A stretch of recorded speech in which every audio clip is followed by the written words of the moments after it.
Përshëndes edhe njerë, çfarë informacion është përcjell tani?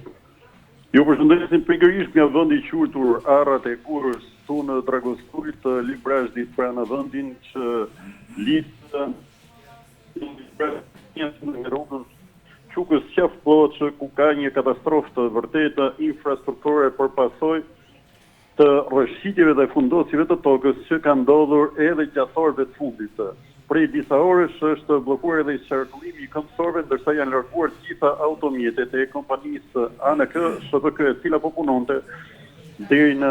mëngjesin e sotëm për rikthimin e normalitetit në këtë segment rrugor, pasi që dje ishte planifikuar rihapja e rrugës dhe kalimi i të gjitha llojet automjeteve, me përjashtim të automjeteve tonazhit të rënd dhe të autobusëve me kapacitet mbi 40 vende, por rrëshqitjet dhe fundosja shkatrimtare e ndodhur gjatë orëve të fundit e shoqëruar me lëvizje të qindra metra kub dhereve dhe gurëve, jo vetëm që ka dëmtuar të gjithë infrastrukturën e ndërtuar gjatë 48 orëve të fundit, hapjen e një bypassi dhe të një rruge dytësore, por e ka bërë përfundimisht të pakalueshëm për një kohë të gjatë të segment mjaft të rëndësishëm të rrugës kombëtare që lidh kryeqytetin me juglindjen. Situata e krijuar në orët e fundit i ka alarmuar strukturat shtetërore dhe kërkohet një rivlerësim urgjent i kushteve gjeologjike dhe një plan i qartë ndërhyrjeje për të zgjidhur sa më shpejt që është e mundur kalimin e automjeteve në këtë segment rrugor nga më të dëmtuarit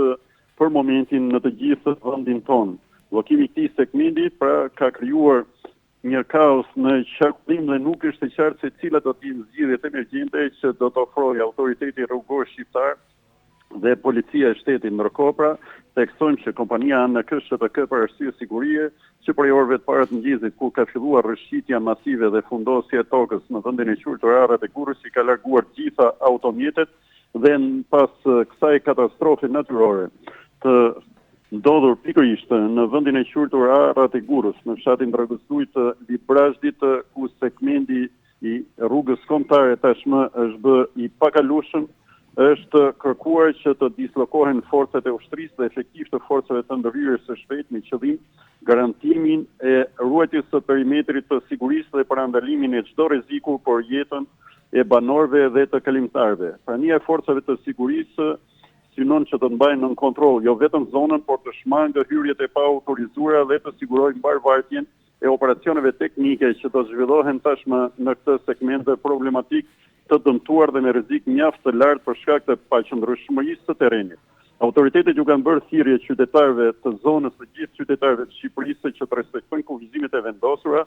dhe të mos afrohen pranë zonës së rrezikut. Ndërkaq që deri tani është konfirmuar se 2 familje të cilat kanë shtëpinë pranë segmentit të dëmtuar në Arrat e Gurës, të urdhërohet evakuimi emergjent i tyre, pasi zona ku ndodhen shtëpitë pra në këtij segmenti është një zonë e rrezikshme dhe rrëshqitja dhe fundosja e tokës po vazhdon të përparojë. Sipas burimeve,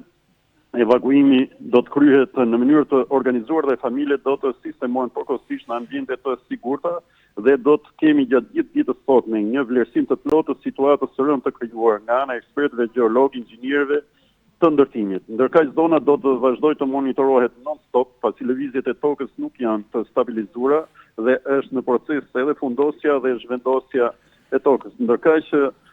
aktualisht kanë mbritur edhe përfaqësues të autoriteteve lokale, drejtori i autoritetit rrugor shqiptar, ekspertë gjeologjikë, ndërkohë pritet të vinë grupe të tjera specialistës për të përcaktuar sa më qartë edhe rrugën që do të ndiqet në të ardhmen. Do të vazhdo të punohet në këtë segment apo më vonë do të kemi një projekt tjetër alternativ për të ndërtuar këtë segment të korridorit 8 që lidh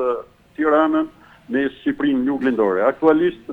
situata është nga më të rëndat sipas specialistëve që kanë ndodhur ndonjëherë në projektet e zhvillimit të infrastrukturës rrugore në Shqipëri dhe natyrisht do të dalin edhe përgjegjësit, pasi do të hetohet edhe projekti për zhvillimin e këtij segmenti pjesë të korridorit 8 pra që lidh Librazhdin me Autolishtin. Faleminderit Fatmir për të gjitha informacionet. Faleminderit për ju.